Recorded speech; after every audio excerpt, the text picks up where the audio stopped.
Our last presenting team for this session is Sina from Hemorai.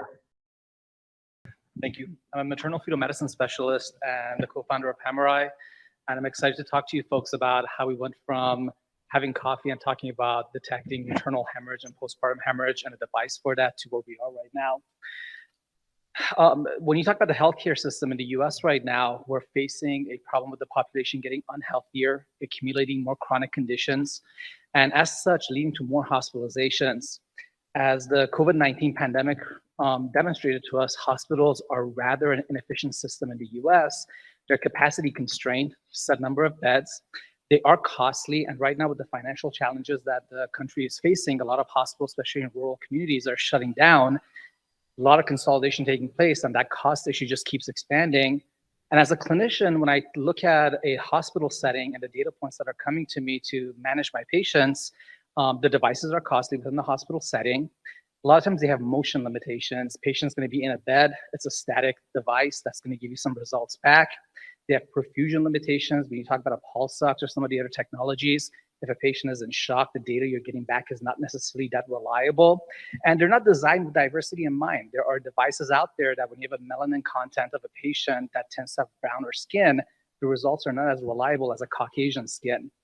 So the way we're moving, and you can probably see this by the investments that United Healthcare is making in the hospital at home space and some of the other market changes that are taking place, more of the care is moving out of the four walls of the hospital into the outpatient setting, whether it's an LTAC, hospital at home, whether it's a SNF. And for me as a clinician, I need to provide that efficient, optimal, safe care. But to do so, I need to have the data from my patient that are coming to me be reliable. So when you look at the business opportunity, I don't have to tell this audience what the opportunity is. Whether you look at the hospital market, the hospital at home market, the LTAC market, there are billions of dollars at play here. So what we decided to do was to look at the data coming to us outside the four walls of the hospital. And the first crack we took at this problem was looking at the CBC and the pulse ox. That basically solved a lot of issues for us. So we developed the CSI technology. And what this is, it's a portable device. It's a low-cost device. And the value here is that a patient that's moving around the house, moving around the facility can wear this. It's not impacted by melanin content, so the oxygen saturation you're getting back from the device, whether it's a patient that's African American, Asian, Caucasian, it's still going to be the same valuable, reliable data.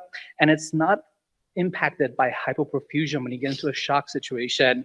This device is able to provide you hemoglobin, hematocrit, tissue oxygenation, which is important for me when I'm looking at end organ damage, percent deoxyhemoglobin, and it reduces the cost of a CBC and a pulse ox and other ancillary items that we use to get data points back by about 70%. Hector Torres manages commercialization. He's a graduate of McCombs and has specialized on that. I myself have experience with maternal fetal medicine as well as doing 12 years of trauma in the Army. Tom Milner is the rock star who has all the patents and all the scientific knowledge. And we've got a phenomenal engineering team out of UCI, out of Beckman, that's helping us develop this device. And we are now looking at going from our pre-seed stage to our next milestone, which is FDA approval. And the next phase is going to involve clinical trials, paying for an FDA consultant to get us there, and the engineering salaries. And with that said, I think I rambled on really fast. I will stop and answer any questions you folks may have.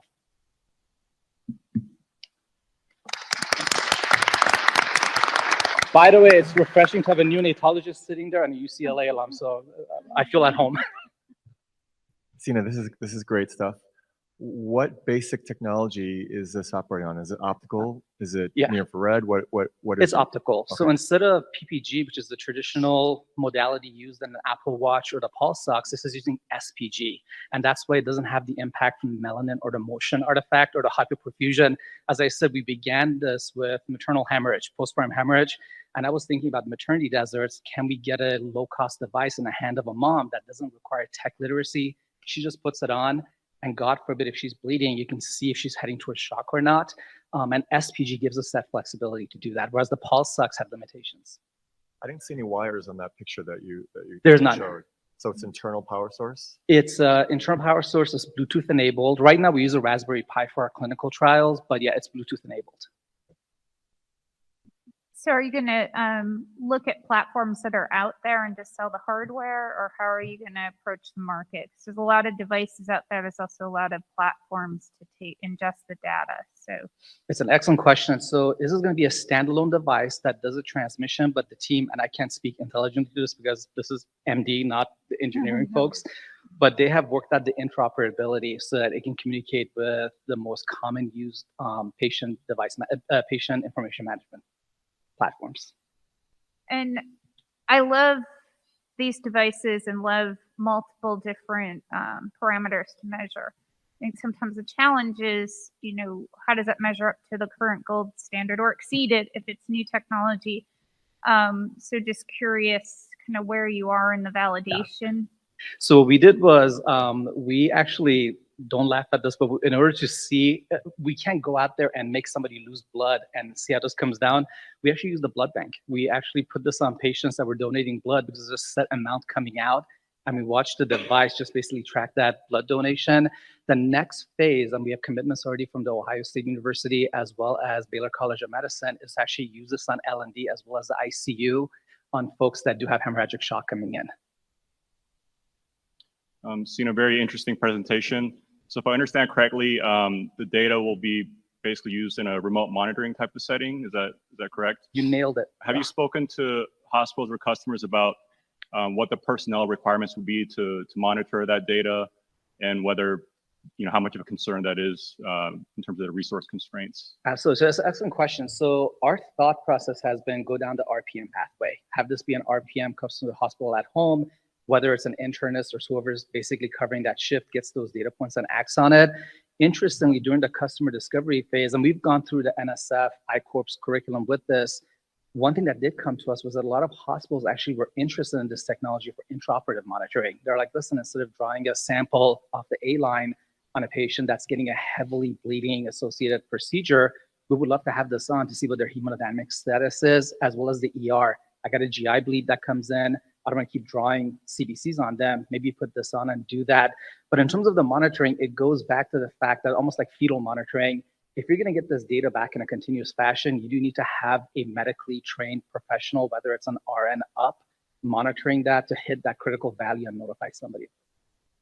Thanks. And then, since it's a kind of standalone hardware, like you said, would it essentially be treated as capital equipment from the hospital perspective? Would the equipment be, returned, refurbished, and reused for the next patient? And then kind of related to that, could you speak to, the reimbursement outlook? Is it kind of on a per usage basis, and what does that look like?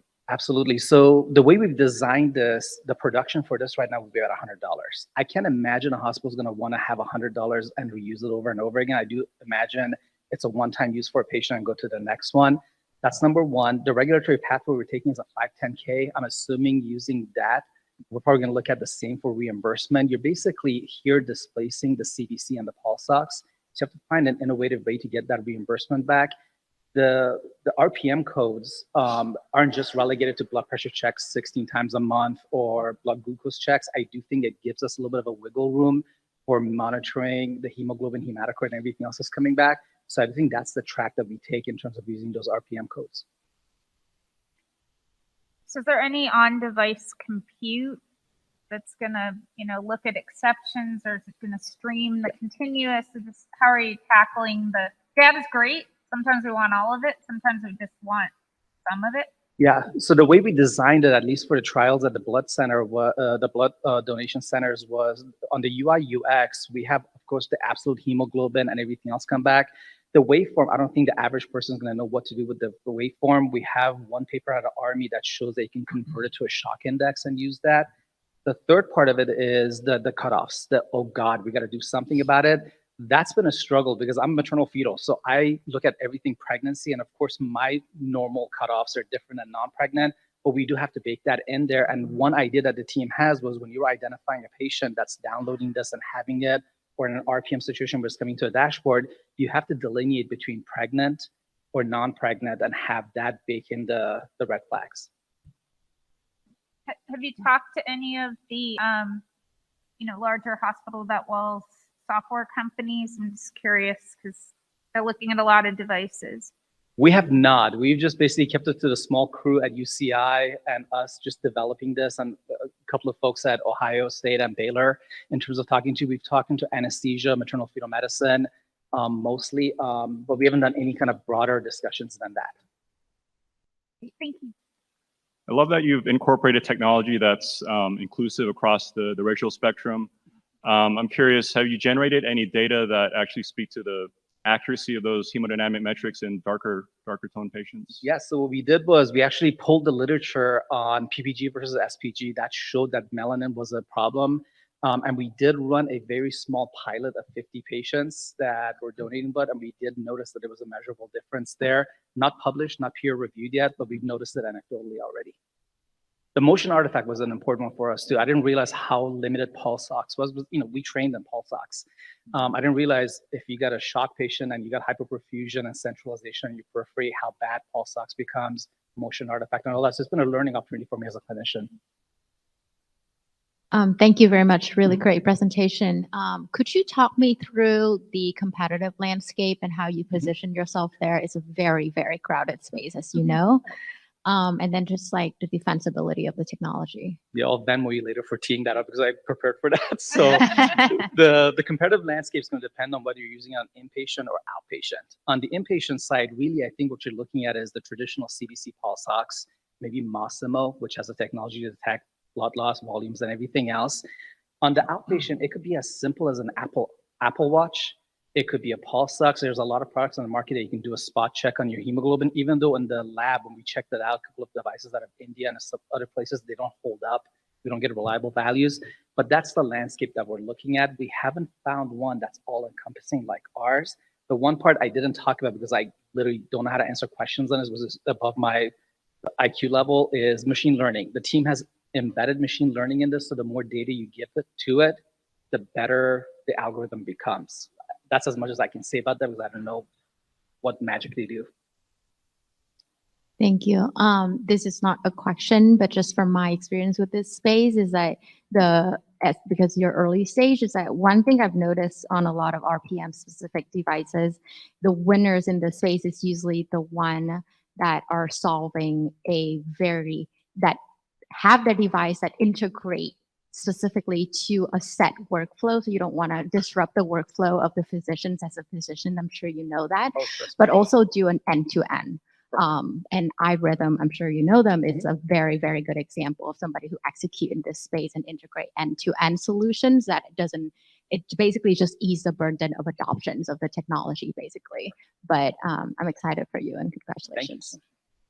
I appreciate the chance to present this to you folks. Yeah, and I think there's also some really interesting platforms out there that are just, integrating with all the devices and then have some really novel AI solutions on the backside. And I think there's momentum there. So if you work with one of those companies, they're disrupting the remote patient monitoring space, inside the hospital to home. So I think there's a big advantage to partner up with those. No, without question. Being inclusive is definitely going to be more advantageous here than exclusive. Yeah. And then the other thing that I think I sort of touched on it earlier, that sometimes is that challenge is, being good enough, as you know, is sometimes not good enough. So it's like focus on those that have high reliability, because I see too many where there's multiple and then it's not adopted, but it should be for those parameters. And I think the one lesson that the pandemic taught all of us is that we can't be so reliant on the hospital setting. We have to move more outside the four walls and have that nimbleness at our disposal. And I think some good partners are the rural health systems as well, just to get quick POCs done. Because they're really, need technology more than. NGOs would be a prime target for this, Thank you for your presentation. I did have one quick question regarding the SPG technology. Yes. So given the disadvantages, or at least some of the limiting advantages for the pulse ox and the different shock cases, do you think SPG has a potential to have more multiplexing of metrics and the measurements it's getting? As you said, AI was feeding and training SPG, your engineers are training. Like, how many other measurements are you looking at to fill your pipeline? Yeah, the great question. So we decided to tackle CBC and pulse ox first. The next step in the management is going to be going down the pH lactate pathway and other things. You can see we're going towards a critical care route here and managing more critical folks outside of the four walls before we pull the trigger and pull them into the hospital. Nice, thank you. Excellent. Thank you very much. Thank you.